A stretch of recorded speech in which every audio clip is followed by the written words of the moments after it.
కొన్నాళ్ల క్రితం ఒక సాధారణ భక్తుడు శివుడి దర్శనం కోసం తన ఊరు నుంచి కేదార్నాథ్కి బయలుదేరాడు.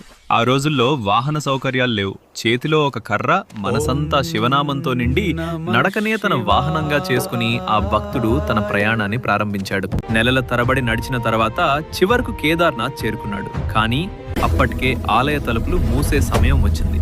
భక్తుడు పూజారిని వేడుకున్నాడు. స్వామి, చాలా దూరం నుంచి నడిచి వచ్చాను. ఒక్కసారైనా శివుడిని దర్శించుకునే అవకాశం ఇవ్వండి. కానీ నియమాల ప్రకారం తలుపులు మూసిన తరువాత మళ్ళీ 6 నెలల తరువాతే తెరుస్తాం అని పూజారి చెప్పాడు. చేసేదేమీ లేక ఆ భక్తుడు ఆలయం దగ్గరే ఉండిపోయాడు. రాత్రి కమ్ముకుంది. మంచుగాళ్ళు బలంగా వీస్తున్నాయి. చలితో శరీరం వణుకుతున్నా అతని ఆత్మవిశ్వాసం మాత్రం వణకలేదు. మహాదేవా,